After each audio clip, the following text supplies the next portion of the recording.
বগুড়ায় জাঁকজমকভাবে পালিত হচ্ছে বিএনপির প্রতিষ্ঠাতা জিয়াউর রহমানের জন্মবার্ষিকী। এ নিয়ে আলোচনাতে সরাসরি যুক্ত হচ্ছেন সহকর্মী সঞ্জু রায়। সঞ্জু, কর্মী ও সমর্থকদের উপস্থিতি কেমন ছিল?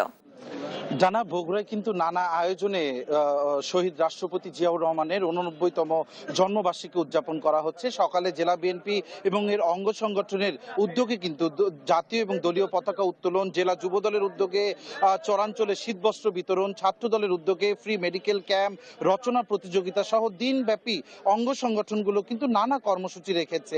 আমি বর্তমানে দাঁড়িয়ে আছি বগুড়া শহরের চালোপাড়ায়। এখানে কিন্তু 6 নম্বর ওয়ার্ড বিএনপির আয়োজনে আলোচনা সভা এবং দোয়া মাহফিলের আয়োজন করা হয়েছে, যেখানে প্রধান অতিথি হিসেবে উপস্থিত থাকবেন বগুড়া শহর বিএনপির সভাপতি অ্যাডভোকেট হামিদুল হক চৌধুরী হিরু, 6 নং ওয়ার্ড বিএনপির সাবেক সভাপতি বেলাল হোসেন নান্নুর সভাপতিত্বে এখানে কিন্তু তৃণমূলের অনেক নেতাকর্মী অংশ নিয়েছে। কিছুক্ষণ আগেও মসজিদে দোয়া মাহফিল সহ আমাদের এই চালোপাড়ার একটি মন্দিরে আশ্রমে কিন্তু বিশেষ প্রার্থনা অনুষ্ঠিত হয়েছে আজকে জিয়াউর রহমানের এই জন্মবার্ষিকীতে। আমরা একটু সরাসরি কথা বলবো এই আয়োজনের সাথে সংশ্লিষ্ট বগুড়া জেলা বিএনপির সাবেক যুগ্ম সাধারণ সম্পাদক এবং বগুড়া পৌরসভার সাবেক প্যানেল মেয়র পরিমল চন্দ্র দাসের সাথে, যে আজকে জিয়াউর রহমানের জন্মবার্ষিকীতে আপনারা সৃজনশীল কি কি আয়োজন রেখেছেন।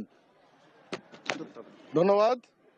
আজকে মহান স্বাধীনতার ঘোষক জিয়াউর রহমানের রাষ্ট্রপতি জিয়াউর রহমানের 51তম জন্মবার্ষিকী 89তম জন্মবার্ষিকী উপলক্ষে আজকে আমাদের সারাদিনের কর্মসূচি সকাল সকাল 7টায় আমরা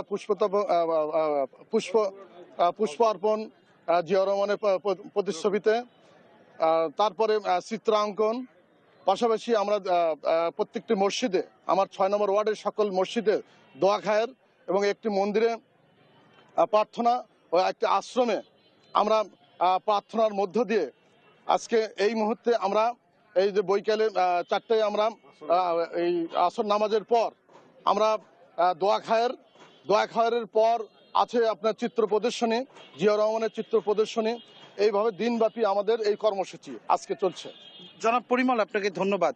ডানা, আপনি শুনছিলেন যে আসলে বগুড়া কিন্তু শহীদ জিয়াউর রহমানের জন্মভূমি হওয়ায় শুরু থেকে কিন্তু বিএনপির রাজনীতির আতুরঘর বলা হয় বগুড়া, এবং বিএনপির প্রতিষ্ঠাতার জন্মদিনকে ঘিরে তাই তো দিনব্যাপী কিন্তু নানা আয়োজন রেখেছে বিএনপি এবং এর অঙ্গ সংগঠনের নেতৃবৃন্দ, এবং এই আয়োজন কিন্তু চলবে রাত অবধি। এবং এবারের আয়োজনের মধ্যে যেরকম আমরা দেখেছি সৃজনশীলতা, ভিন্নতা এবং প্রতিটি আয়োজনই ছিল কিন্তু জনকল্যাণমুখী। বগুড়া শহরের চালোপাড়া থেকে 6 নং ওয়ার্ড বিএনপির আয়োজনকে নিয়ে আজকে আমার কাছে এটি ছিল সর্বশেষ।